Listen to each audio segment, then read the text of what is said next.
ফার্নিচারে আগুন লাগাই দেওয়া হয়েছে। গণভবনের ভিতরে এই মুহূর্তে অবস্থান করতেছি। শেখ হাসিনার একটা মার্সিডিজে আগুন ধরিয়ে দেওয়া হয়েছে। স্বৈরাচারের পতন এভাবে হয়। এই যে এইদিকেও আগুন লাগিয়ে দেওয়া হয়েছে। এটাতে কি লাগিয়ে দেওয়া হয়েছে দেখি।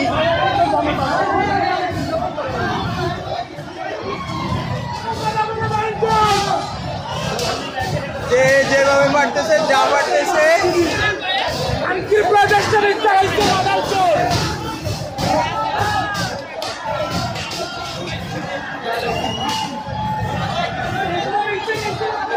গণভবনের রাস্তা দিয়ে কোনো সময় যেতে পারেনি।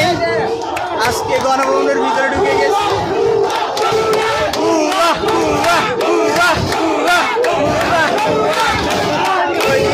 চলতেছে। গণভবন বলে আর কোনো জায়গা থাকবে না, কারণ এখানে যে স্বৈরাচার থাকতো সেই স্বৈরাচারের কোনো চিহ্ন মনে হয় রাখা হবে না। যে যা পারছে সবাই নিচ্ছে। এই যে টেবিল নিয়ে যাচ্ছে। ওর কথা, গণভবন যে জায়গা বলে থাকার কথা সেই জায়গা থাকবে না।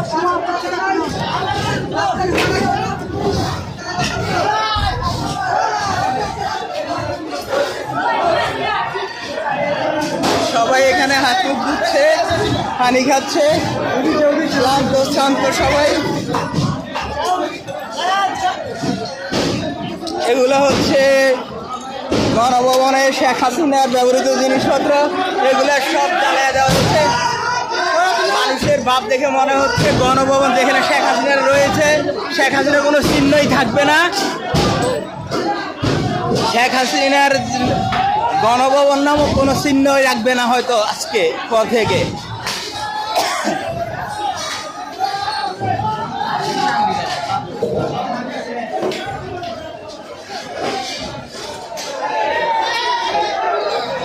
গণভবনের আরেকটা জায়গায় যে এসি খোলার চেষ্টা করতেছে, এটাও এখন নিয়ে যাবে খুলে। এই যে চেয়ার, এটা সম্ভবত শেখ হাসিনার ড্রেসিং টেবিল ছিল, গ্লাস টাস ভেঙে ফেলছে। মোট কথা সব কিছুই শেষ। দেখি কোন পর্যন্ত যেতে পারি।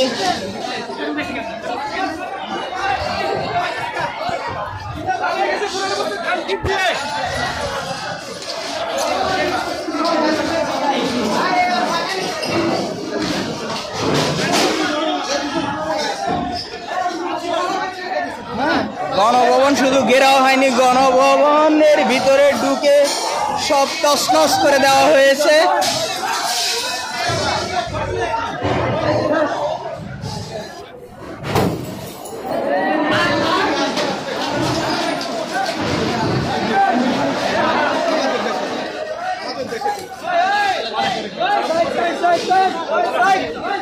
এ হচ্ছে জিয়া উদ্যান, জিয়া উদ্যানের দেয়াল, যেখানে হাসিনা কম্বল নিয়ে গেছে।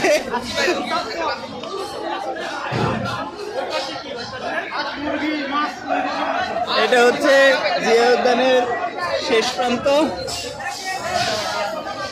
এবার একটু আমরা অন্যদিকে যাওয়ার চেষ্টা করি।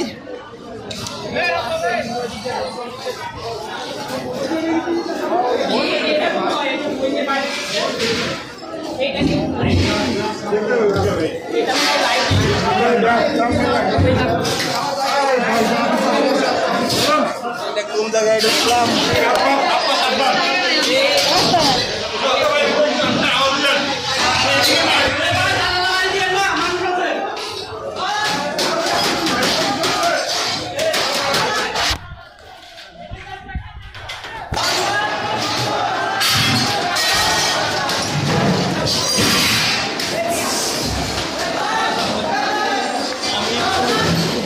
চেষ্টা করতেছি উপর থেকে, দেখি কেমন দেখা যায়।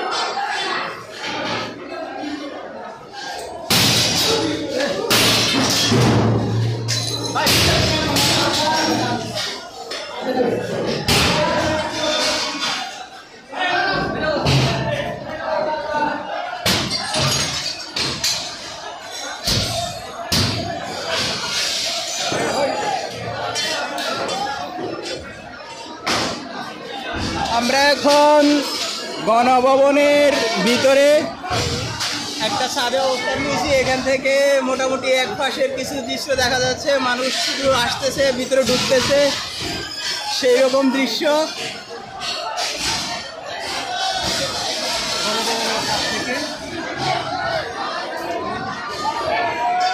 গণভবন এখন মানুষের দখলে, স্বৈরাচারের দখলে আর নেই।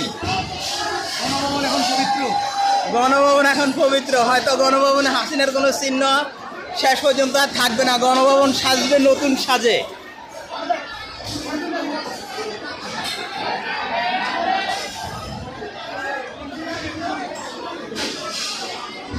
শেষ পর্যন্ত মনে হচ্ছে